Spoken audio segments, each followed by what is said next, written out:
HCF మీద ఎన్ని రకాల ప్రాబ్లమ్స్ వస్తున్నాయి ఒకసారి చూడండి. మీరు మోర్ ప్రాక్టీస్ చేస్తేనే మీకు వచ్చేస్తుంది.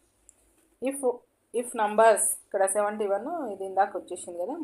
The least prime number is, మనకు తెలుసు లీస్ట్ ప్రైమ్ నెంబర్ ఏంటిది, 2 is the least prime number. ఓకేనా. నెక్స్ట్ వచ్చేసి the HCF of 2 consecutive numbers.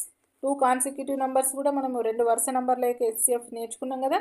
ఇప్పుడు 3, 4 తీసుకోండి, వాటి యొక్క హెచ్సిఎఫ్ ఏమవుతుంది, 1, 3 హైయెస్ట్ కామన్ ఫ్యాక్టర్ కదా, 1, 2, 4 ఫ్యాక్టర్స్ వస్తాయి. ఇలా కామన్ ఫ్యాక్టర్ ఓన్లీ 1. కాబట్టి ఎప్పుడు కానీ గుర్తుపెట్టుకోండి, 2 consecutive numbers always coprimes. Coprimes HCF ఏమవుతుంది, 1 అవుతుంది. కాబట్టి second answer is right answer. The HCF of 74, HCF of 12,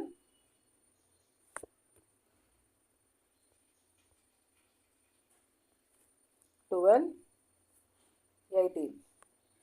so 12, 18 అన్నప్పుడు మనము 12కి మళ్ళీ ఫ్యాక్టరైజేషన్ చేయాలి. ప్రైమ్ ఫ్యాక్టరైజేషన్ 2 6 2 3 18కి రాస్తే 2 9 3 3. సో ఇక్కడ ఏమని రాయొచ్చు, 12 ఈజ్ ఈక్వల్ టు 2 అనేది ఎన్ని టైమ్స్ వచ్చింది, 2 టైమ్స్, 3 అనేది 1 time, 18 is equal to 2 power 1 into 3 power 2. ఇలా కామన్ ఫ్యాక్టర్స్ని ఐడెంటిఫై చేయండి.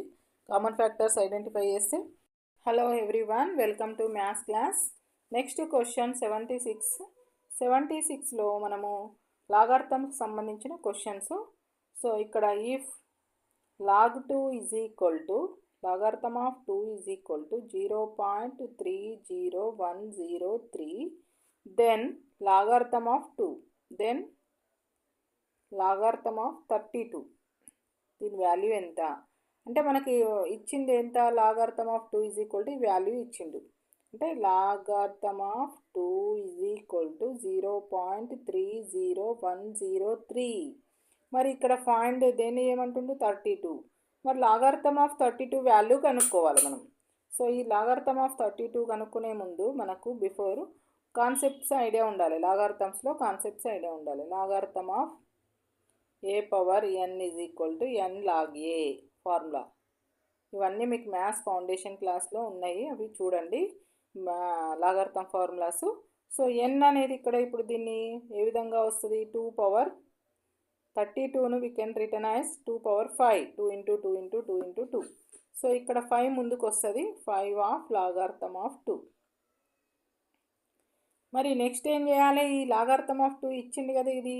సో దీంతో మల్టిప్లై చేయాలి. ఏమవుతుంది, 5 3 15, 5 0 0 1, 5 1 5, 5 0 0, 5 3 15.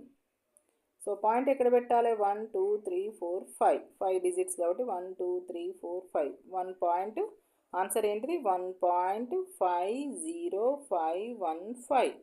ఇక్కడ ఏముంది ఆన్సరు మనకు, B option correct, second option correct ఉంది. ఇక్కడ ఏం లేదు, లాగార్థం ఆఫ్ 2 వాల్యూ ఇచ్చిండు, దెన్ లాగార్థం ఆఫ్ 32. ఇంకా వేరే వాల్యూ ఇచ్చినా కనుక్కోవాలి. ఇదే ప్రాసెస్, ఈ ఫార్ములా, ఇది పవర్ రూల్ని ఉపయోగించి కనుక్కోవాలి. సో నెక్స్ట్ వచ్చేసి ఇఫ్ లాగార్థం ఆఫ్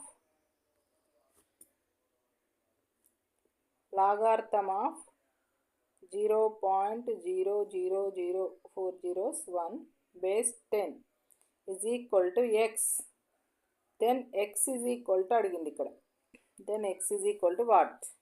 ఓకే, మరి ఇక్కడ లాగార్థం ఆఫ్ మనకి గివెన్ వాల్యూ అబ్జర్వ్ చేయండి నాన్న. What is the given value, logarithm of 0.00001 with base 10 is equal to X. So ఇది లాగార్థమిక్ ఫామ్లో ఉంది. మనం నెక్స్ట్ ఏం చేసుకోవాలి, ఎక్స్పోనెంట్ ఫామ్లోకి రాసుకోవాలి. ఎక్స్పోనెంట్ ఫామ్ అన్నప్పుడు ఈ వేలో పోతుంది, డిలీట్ అయిపోయిందా, ఓకే. సో ఇక్కడ మళ్ళీ క్వశ్చన్ రాసుకుందాము. Logarithm of 0.0001 with base 10 is equal to x నానా. దీన్ని మనం ఏం చేసుకుందాం, logarithm of exponent 10 power x is equal to 0.00001. ఇది ఎక్స్పోనెంట్ ఫామ్, ఇదేమో లాగార్థమిక్ ఫామ్. దీనికి సింబల్ ఏంటిదంటే ఇట్లా గుర్తుపెట్టుకోండి లాజికల్గా symbol, 10 power x is equal to 0.0001. ఇప్పుడు నెక్స్ట్ వచ్చేసి 10 power x is equal to ఏమవుతుంది ఇక్కడ 1 by how many digits after decimal 1 2 3 4 5 అంటే 10 to the power of 5. ఇది పైకి తీసుకొచ్చుకుంటే ఏమవుతుంది 10 to the power of -5 negative exponent rule. So what is the formula A power 1 by A power m is equal to A power -m. ఇవన్నీ loss of exponents మంచి మైండ్లో ఉండాలి మీకు.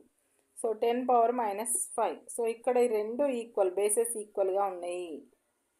So we should equal the exponent X is equal to -5. ఇక్కడ రెండు -5 ఉన్నాయి 5 ఉన్నాయి. ఇది ఒకటి -5 పెట్టుకుందాం. Fourth option is right answer. ఓకేనా. సో నెక్స్ట్ వచ్చేసి if so what is the question ఇక్కడ if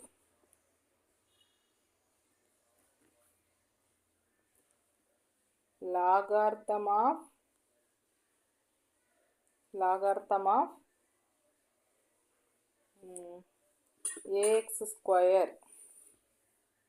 ax square minus 5x